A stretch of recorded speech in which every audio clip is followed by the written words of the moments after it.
তো আল্লাহ তারপরে কি বলছেন, ওয়াবিল ওয়ালিদাইনি ইহসানা, তোমরা পিতামাতার সঙ্গে সদ্ব্যবহার করবে। এটা কে শিখিয়ে দিচ্ছেন? আল্লাহই শিখিয়ে দিচ্ছেন যে আমার যেমন আমাকে ছাড়া তোমরা অন্য কারোর ইবাদত বান্দেগি করবে না, তারপর আমি তোমাদের নির্দেশ দিচ্ছি যে তোমরা তোমাদের মাতা পিতার সঙ্গে সদ্ব্যবহার করবে। তাহলে মাতা পিতার সম্মান করা, আদব করা, তাদের খেদমত করা, তাদের প্রতি ইহসান করা কত সোয়াবের কাজ চিন্তা করে দেখেন। আল্লাহ নিজের কথা বলার পরে মাতা পিতার কথা বলেছে। সে মাতা পিতার সঙ্গে আমাদের সকলকে সদ্ব্যবহার করতে হবে। হাদিস শরীফের মধ্যে এসেছে, আন আবি হুরায়রা রাদিয়াল্লাহু আনহু قال جاء رجل ইলা রাসূলিল্লাহ সাল্লাল্লাহু আলাইহি ওয়াসাল্লাম فقال من احق الناس بحسن صحابتي।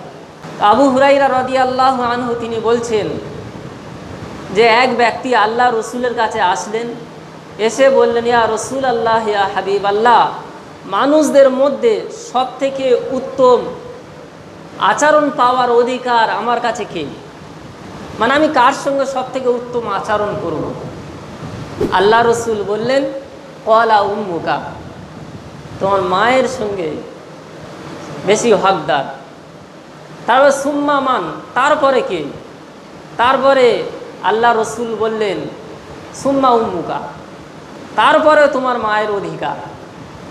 সুম্মা মান, ইয়া রাসূলুল্লাহ, তারপরে কে? তখন আল্লাহ রসুল বললেন, সুম্মা উম্মুকা, তারপরেও তোমার মায়ের অধিকার। বলুন সুবহানাল্লাহ। তো মায়ের কথা কবার বলা হলো? 3 বার বলা হলো। তারপরে প্রশ্ন করছে, সুম্মা মান, ইয়া রাসূলুল্লাহ, তারপরে কে? আল্লাহ রসুল বললেন, সুম্মা আবুকা, তারপরে তোমার পিতা। মায়ের কথা 3 বার কেন বলা হলো? মা 8 থেকে 12 মাস পর্যন্ত গর্ভে ধারণ করে, কত কষ্ট পায়। এত কষ্ট ভোগার পরে তারপরে ওই বাচ্চাটা যখন প্রসব হয়, সে বাচ্চাটাকে লালন পালন করে মা। ওই মাতা বাচ্চাকে কত ভালোবাসে। বাচ্চা যখন তার ক্ষুধা পায়, সে তখন মা হোটেলের কর্মচারী হয়ে যায়। ওই বাচ্চার আবার যখন জ্বর আসে, তখন মা সেবিকার কাজ করে, নার্সের কাজ করে। তো সেই মায়ের কথা আল্লাহ রসুল 3 বার বললেন। মাতা পিতা খুব বড় নেয়ামত, গুরুত্বপূর্ণ। সে মাতা পিতার সঙ্গে আমাদের সব ব্যবহার করতে হবে। হাদিসের শরীফের মধ্যে এসেছে, আল্লাহ রসুলের এক সাহাবী, তার নাম হচ্ছে হজরত আব্দুল্লাহ ইবনে উমর রাদিয়াল্লাহু আনহু, ক্বালা জাআ রাজুলুন ইলা নবী সাল্লাল্লাহু আলাইহি ওয়াসাল্লাম ইয়াস্তাআযিনহু ফিল জিহাদে। এক ব্যক্তি আল্লাহ রসুলের কাছে এসে বললেন, ইয়া রাসূলুল্লাহ, ইয়া হাবিবাল্লাহ, আমি জিহাদে যেতে চাই, আমি জিহাদে যাওয়ার জন্য আপনার কাছ থেকে অনুমতি চাইতে এসেছি, আপনি কি বলছেন বলুন।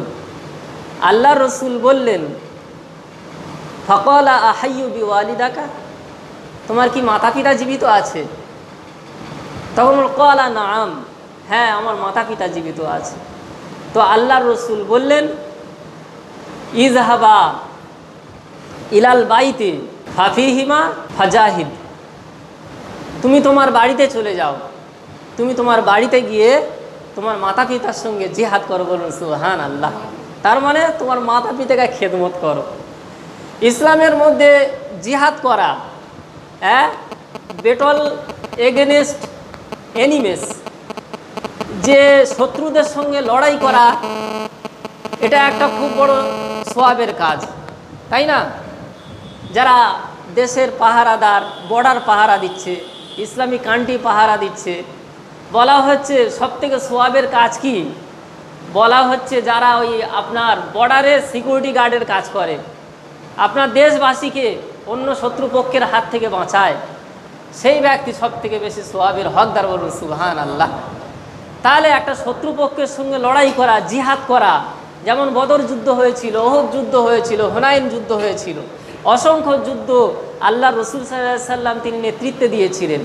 তারপরে আজকের আমরা মুখে দাড়ি রাখতে পারছি, মাথায় টুপি দিতে পারছি, 5 ওয়াক্ত নামাজ মসজিদে এসে পড়তে পারছি, আমরা মন খুলে ইসলাম প্রচার করতে পারছি, মন খুলে ইসলামকে পালন করতে পারছি, বলুন সুবহান আল্লাহ। তার জন্যে অত সহজে হয়নি।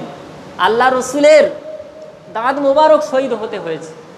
আল্লাহ রসুল ওনাকে দেশ থেকে বিতাড়িত করে হিজরত করতে বাধ্য করে দেয়া হয়েছে। তারপরে ওনার উপরে জুলুম, অত্যাচার, এক ঘরে জেলখানায় জেলে আবদ্ধ করে দেওয়া, কষ্ট দেওয়া, এমন কোনো কষ্ট নেই যে কষ্টটা কুফারে কুরাইশরা আল্লাহ রসুলকে দেননি।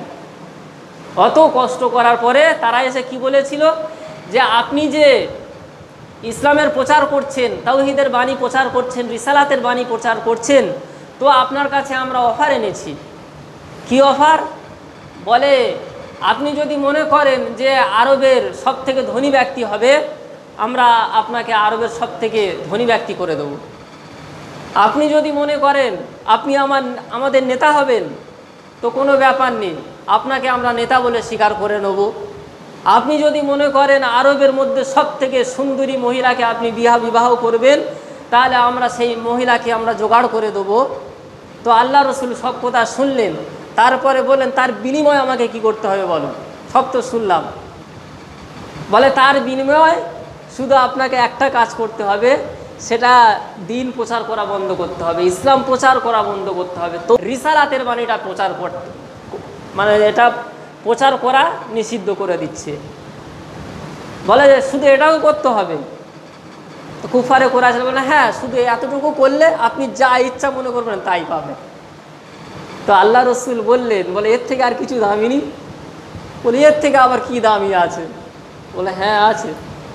বলে এর থেকে দামি হলো তোমরা যদি এক হাতে আমার চন্দ্র আর এক হাতে যদি সূর্য আমার এনে দাও, তথাপিও আমি রসুল্লাহ এই কলেমা প্রচার থেকে আমি একটুও পিছু পা হবে না। জোরে বলুন সুবহান আল্লাহ। আমার জান চলে যাবে, কিন্তু আমি আল্লাহর হুকুমকে আমি পরিচালনা করব, দুনিয়ার মধ্যে দিন ইসলামটাকে প্রতিষ্ঠিত করব, যাতে করে জাহিলিয়াতে যখন মহিলাদেরকে অসম্মান করা হতো, ছেলে পিলেদেরকে তাদের জ্যান্ত পুড়িয়ে দেওয়া হতো, মাতা পিতাদেরকে উপরে অত্যাচার করা হতো, সমাজে ন্যায় ইনসাফ বলে কোনো জিনিস থাকতো না, তখন মানুষের উপর টর্চার, জুলুম, অত্যাচার, রাহাজানি, চুরি, ডাকাতি, ছিনতাই, এমন কোনো কাজ যেটা হতো না যেটা জাহিলিয়াতে যুগে। কিন্তু বিশ্বনবী, বিশ্বনেতা, তাজদারে মদিনা, রহমাতুল্লিল আলামিন, আহমদে মুজদাবা মুহাম্মদ মুস্তফা হুজুর আকরাম সাল্লাল্লাহু আলাইহি ওয়াসাল্লাম, তিনি মক্কার ধরাধামে আসলেন 12ই রবিউল আউয়াল, সোমবার সুবে সাদেকের সময়। আল্লাহর রসুল এই দুনিয়াটাকে, মানে উনি জন্মগ্রহণ করার পরে এমন আলো নিয়ে আসলেন, সারা দুনিয়াটা তিনি অন্ধকারাচ্ছন্ন তার ভিতর থেকে আলোকিত করে দিল। বলুন সুবহান আল্লাহ। হ্যাঁ, এক ব্যক্তি এসে বলছেন, ইয়া রসুল আল্লাহ, ইয়া হাবিব আল্লাহ, আমি আপনার হাতে বায়াত গ্রহণ করতে চাই। বলে কিসের ওপরে তুমি বায়াত গ্রহণ করবে? বলা আনা উবাইউকা আলাল হিজরতি ওয়াল জিহাদে, আমি আপনার হাতে বায়াত গ্রহণ করতে চাই এই মর্মে যে আমি হিজরত এবং জিহাদের জন্য আপনার হাতে বায়াত গ্রহণ করব। আপনি যেখানে ইচ্ছা আমাকে হিজরত করতে বলতে পারেন, আপনি আমাকে যেখানে লড়াই করতে যেতে বলবেন আমি প্রস্তুত আছি, সেই হিসেবে আমি আপনার হাতে বায়াত গ্রহণ করব। তো আল্লাহ রসুল, তার বিনিময়ে তুমি কি পেতে চাও? বলে ইয়া রসুল আল্লাহ, শুধুমাত্র মান আজরি মিন আল্লাহ, আমি আল্লাহর কাছ থেকে একটু সোয়াবের আশা করছি, আল্লাহর কাছ থেকে একটু পুরস্কারের আশা করছি। তখন আল্লাহ রসুল বললেন যে তোমার মাতা পিতা কি বেঁচে আছে, জীবিত আছে? বলে নাম ইয়া রসুল আল্লাহ, আমার মাতা পিতা জীবিত আছে। আল্লাহ রসুল বলেন তাহলে কি তুমি প্রকৃতপক্ষে সোয়াবের হকদার হতে চাও, আল্লাহর কাছ থেকে পুরস্কার লাভ করতে চাও? বলে ইয়া রসুল আল্লাহ, অবশ্যই আমি আল্লাহর কাছ থেকে পুরস্কার লাভ করতে চাই। আল্লাহ রসুল বললেন ইজহাবা ইলাল বাইতে, তুমি তোমার বাড়িতে চলে যাও, তোমার মাতা পিতার সঙ্গে সৎ ব্যবহার করো, সেটাই তোমার হিজরত এবং জেহাদ হয়ে যাবে। বলুন সুবহান আল্লাহ। মাতা পিতার কত গুরুত্ব আল্লাহ রসুল আমাদের শিক্ষা দিচ্ছেন। সে মাতা পিতার মনে যুবক ছেলেরা কখনো কষ্ট দেবে না, কখনো কষ্ট দেবে না। আমরা অনেক সময় অবজেকশন করি যে আমার বাপ আমাকে কি দিয়েছে, আমার একটা ভালো ঘর করে দিতে পারেনি, আমার একটা ব্যাংক ব্যালেন্স করে দিতে পারেনি, আমার একটা ঘর তৈরি করে দিতে পারেনি, আমার 1 বিঘে জমি কিনে দিতে পারেনি। কত রকম অবজেকশন, আপত্তি থাকে না? হ্যাঁ থাকে। যুবক ছেলেরা এটা চিন্তা করবেন যে আপনার যে বাপ জীবিত আছে, মা জীবিত আছে, এটাই সব থেকে বড় নেয়ামত। বলুন সুবহান আল্লাহ। যার বাবা বেঁচে নেই, যার মা বেঁচে নেই, তার মনে কত আফসোস। হ্যাঁ, সে অন্ধকারে একা যখন ঘুমাতে যায়, তার ভাত বেড়ে দেবার মতো কেউ নেই। বাইরে থেকে যখন জার্নি করে আসবে, কলকাতা থেকে বিজনেস করে আসবে, তখন মা বেঁচে থাকলে কি বলতো, আহারে বাচ্চাটা আমার কত কষ্ট করে এসছে, বাবা এক গ্লাস পানি নাও, তুমি খাও, বাবা খিদে লেগেছে, বাইরে যাচ্ছিস একটু ভালো করে খেয়ে নিস, বলে না মাতা পিতা? কি বলেন? মাতা পিতা যে জীবিত আছে এটাই তো সবচেয়ে বড় সৌভাগ্য। মাতা পিতা আর কি দিতে হবে? কিচ্ছু দরকার নেই। যে আল্লাহ পাক আমার যে মাতা পিতা, যার পায়ের কদম তলে জান্নাত আছে, সে জান্নাতটা ছেড়ে আমরা অন্য কোথায় জান্নাত খুঁজতে যাব বলেন? সেই জন্যে আল্লাহ ছাড়া অন্য কারোর ইবাদত করা যাবে না এবং মাতা পিতার সঙ্গে সদ্ব্যবহার করতে হবে। কে শিক্ষা দিচ্ছেন? আল্লাহ রসুল শিক্ষা দিচ্ছেন। আল্লাহ রসুল আর কি বললেন?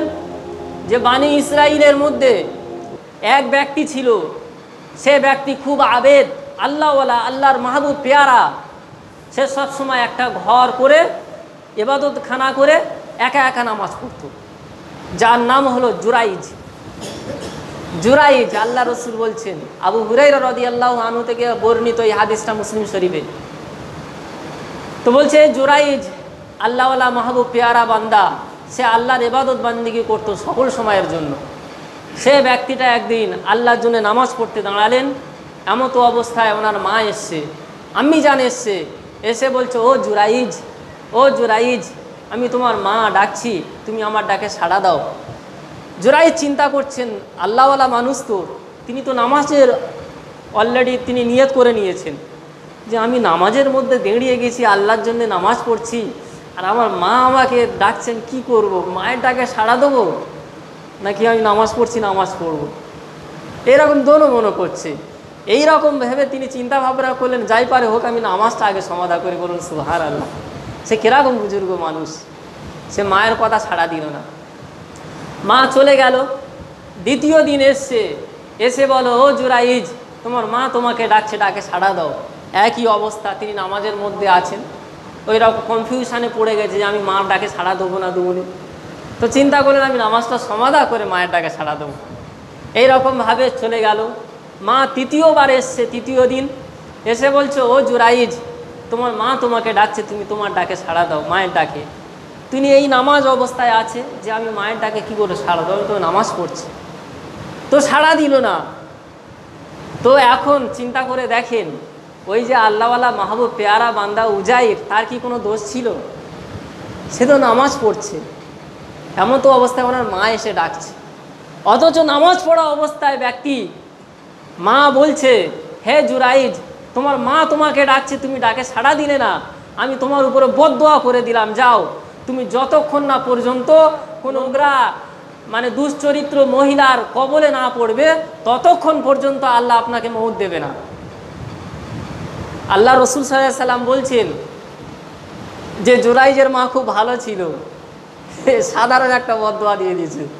বলে জুরাইজের মা ওই মুহূর্তে, ওই পরিস্থিতিতে যা আল্লাহর কাছে হাত তুলে বদদোয়া দিত, আল্লাহ সঙ্গে সঙ্গে কারেন্টের মতো কবুল করে নিত। এই দোয়া করার পরে ওই বানি ইসরাইলের মধ্যে এক সুন্দরী মহিলা ছিল, বদকার মেয়ে ছেলে। সে এসে বানি ইসরাইলের মানুষদের কাছে যখন গেলেন, তারা আলোচনা করছে এই জুরাইজ কত ভালো, সে সবসময় আল্লাহর ইবাদত বান্দিগি করে, একাকিত্বভাবে কাটায়, সবসময় আল্লাহর জিকির আজগারে কাটায়। ওই মহিলাটা বলছে, বলে আমি জুরাইজকে পাল্টি খেয়ে দিতে পারি। বলে পারবে তুমি? বলে হ্যাঁ, আমার যেরকম আল্লাহ রূপ যৌবন দিয়েছে, আমি একটু জাদু দেখাবো, ওই সব আল্লাহওয়ালা সব ভুলে যাবে, জিকির আজগার সব ভুলে যাবে। বলে ঠিক আছে, তোমার কি কেরামতি আছে করো। ওই মহিলা গিয়ে জুরাইজের কাছে বলছে, ও জুরাইজ, আমার জন্যে সারা দেশের মানুষ পাগল হয়ে থাকে, তো আমি তোমার কাছে ধরা দিতে এসেছি, তুমি কি আমার গ্রহণ করবে, কবুল করবে? সে মহিলা সে তার কথা বলছে, আর জুরাইজ অ্যাভয়েড করে দিল, পুরোপুরি ইনকার করে দিল, তার দিকে কোনো ভ্রুক্ষেপ করলো না, তাকালো না। মহিলাটা বললো, আশ্চর্য, ভালো মানুষ তো, আমি এত সুন্দর মহিলা, আমার গুণচর্চা সারা দেশে হয়, আর এই জুরাইজ আমার দিকে তাকাইলো না। তখন ওই মহিলা ওদিক থেকে যেতে যেতে আর পাশে একটা রাখাল বকরি চলাতো, ওই রাখালের কাছে গিয়ে ধরা দিল। কিছুদিন পরে ওই মহিলাটা গর্ভবতী হলো। পাড়ার লোকেরা জিজ্ঞাসা করছে তোমার সাথে কে এরা অবস্থা করেছে? তখন ও মহিলা বলল, কে করবে? তোমরা যাকে আল্লাহওয়ালা বলে মানো, পরেশগার বলে মানো, ও জুরাইজ আমার সঙ্গে এরকম খারাপ আচরণ করেছে। সকলে হাতুড়ি, কোদাল, কাস্তে সব নিয়ে জনরোষে পড়ে গিয়েছে, বলে জুরাইজকে আজকে দেখে নেবো। তো সকলে মিলে গিয়ে বাইরে থেকে আওয়াজ দিচ্ছে, ও জুরাইজ বইরে আসো, তুমি কি কুকুত্তি করে আর আল্লাহর ইবাদত বান্দিগি করছো? হ্যাঁ, এরকম যখন কথা বলছে, উনি তো নামাজ পড়ছে, শুনতে পায় না। যখন এরকম ভাঙতে আরম্ভ করে দিয়েছে, অলরেডি হাত ভেঙে দিয়েছে ওনার ইবাদতখানা, উনি নামাজ সমাধা করে এসে বাইরে এসে বলে, বাবা কি হয়েছে, আপনারা ওরকম করছেন কেন? বলে করবো না, তুমি তো একা একা খুব ইবাদত বান্দিগি করো, আর এদিকে এই মহিলার সঙ্গে কি কারবার করেছো? বলে কোন মহিলা? বলে যার পেটে বাচ্চা এসেছে, বাচ্চা জন্মগ্রহণ করেছে। বলে ঠিক আছে, বাচ্চা এবং বাচ্চার মাকে ডেকে আনো। বাচ্চা আর বাচ্চার মা ডেকে এনেছে, আর উনি বলে দাঁড়া আমার 1 মিনিট সময় দাও, 1 মিনিট সময় দাও। তো 1 মিনিটও কী করবে? যারা আল্লাহর মাহবুব পেয়ারা বান্দা, আল্লাহর কাছে সাহায্য চাইবে না?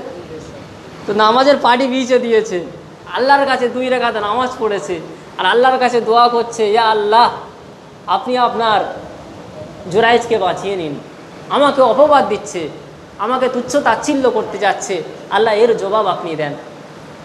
তখন আল্লাহ হয়তো ওনার এলাহামের মাধ্যমে জানিয়ে দিয়েছে যে তুমি ওই বাচ্চার কাছে জিজ্ঞাসা করো।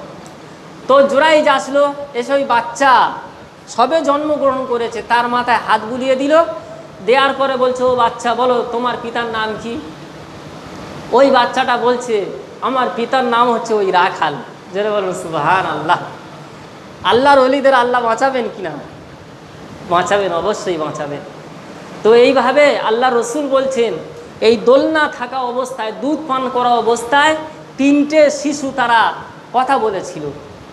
1 নম্বরে হচ্ছে হজরত ঈসা আলাইহিসসালাতু ওয়াসসালাম, যখন ভূমিষ্ঠ হয়েছে, জন্মগ্রহণ কয়েক ঘন্টার মধ্যে কথা বলেছে, বলুন সুবহানাল্লাহ। তারপরে জুরাইজের সঙ্গে যে বাচ্চা ছিল, যার মাথায় হাত বুলিয়ে দিয়েছিল, এইরকম কথা বলেছিল। তো এই হাদিসের মাধ্যমে আমরা কি বুঝতে পারলাম? যে মায়ের ডাকে সাড়া দেওয়া কত ইম্পর্টেন্ট, কত গুরুত্বপূর্ণ। নামাজরত অবস্থায় মায়ের ডাকে সাড়া না দেওয়ার কারণে সে মায়ের বদদোয়ায় পড়ে গেলেন। অথচ আমরা নামাজ কালাম কিছুই তো পড়ি না, অথচ আমরা অহরহ মাতা পিতার সঙ্গে নাফরমানি করছি, মাতা পিতাকে মনে দুঃখ দিচ্ছি, তাদের কথা আমরা শুনতে চাই না, তাদের সর্বদা অবদ্ধতা আমরা আচরণ করছি। তো এই হাদিস বলার মাধ্যমে আল্লাহ রসুল আমাদের কি শিক্ষা দিলেন বলেন দিন? শিক্ষা দিয়ে তোমাদের মাতা পিতা, তাদের সঙ্গে তোমরা সৎ ব্যবহার করবে। ইম্মা ইয়াবলুগান্না ইনদাকাল কিবরা আহাদুহুমা আও কিলাহুমা, তোমার জীবদ্দশায় তোমার মাতা কিংবা তোমার পিতা কিংবা উভয়ে তারা যদি বেঁচে থাকে, তাদের সঙ্গে এমন আচরণ করো না যার কারণে তারা শব্দ ব্যবহার করে। শব্দ যদি ব্যবহার করে, আল্লাহ পাক বলছেন, ও নামাজি তুমি কত নামাজ পড়েছো, ক্যান্সেল। ও রোজাদার কত রোজা করেছো, ডিলেট, বাদ। নামাজ, রোজা, হজ, যাকাত, তাসবিহ, তাহলিল, জিকির, আজকার, মুরাকাবা, মুসাইদা সব বাদ। কি করলে? মাতা পিতার সঙ্গে নাফরমানি করলে। আল্লাহ বলছে ওয়াবিল ওয়ালিদাইনি ইহসানা, তোমরা পিতামাতার সঙ্গে সৎ ব্যবহার করো। সেই মাতা পিতার সঙ্গে ইনশাআল্লাহ আমরা ভালো ব্যবহার করার চেষ্টা করব। বিশেষ করে আমাদের জন যুবক ছেলেরা যারা আছে, জন অবস্থায় তো মাথা পাগলা হয়ে থাকে, কি করব না করব মাথা খারাপ হয়ে থাকে। ওই জন্যে আমাদের রসুলের আখলাক চরিত্র ফলো করতে হবে, হাদিস পড়তে হবে, কোরআন পাক তেলাওয়াত করতে হবে। তবে ও যুবকেরা, তোমরা আমাদের দিমাগটা তবে ঠিক হবে। এই হাদিসটা আল্লাহ আমাদের বর্ণনা করে শোনানো হলে হাদিসের মধ্যে অনেক পয়েন্ট পাওয়া যায়। 1 নম্বর পয়েন্ট হলো মাতা পিতার হক। 2 নম্বর পয়েন্ট হলো যে আল্লাহওয়ালা মাহবুব পেয়ারা বান্দারা তারা সবসময় আল্লাহর ইবাদতে কাটায়, জুরাইজ সবসময় কাটাতো। 3 নম্বর কথা হলো যে আল্লাহর ওলিরা, আল্লাহর পরেশগার বান্দারা আল্লাহর কাছে যেটা চায় আল্লাহ পাক রব্বুল আলামিন সেটা দিয়ে দেন, বলুন সুবহানাল্লাহ। যারা জুরাইজের ঘর ভেঙেছিল তারা এসে বলে, হুজুর আপনি আমাদের কাছে একটু সরে আসুন, ওনার কপালে চুমা খাচ্ছে, ওনাকে আলিঙ্গন করছে, জুরাইজ আমরা খুব ভুল করে ফেলেছি, আপনি যদি চান তো আমরা সোনা দিয়ে আপনার ইবাদতখানা তৈরি করে দেবো। তখন ওই জুরাইজ বলেছিল, না, সোনা আমার লাগবে না, আমার যেমন মাটির ইবাদতখানা সেই রকম মাটির মসজিদ তৈরি করে দেবো। আল্লাহ পাক রব্বুল আলামিন এই হাদিস থেকে আমাদের শিক্ষা নিয়ে আমাদের মাতা পিতার বাধ্য হওয়ার তৌফিক দান করুন। সকল বলুন আল্লাহুম্মা আমিন।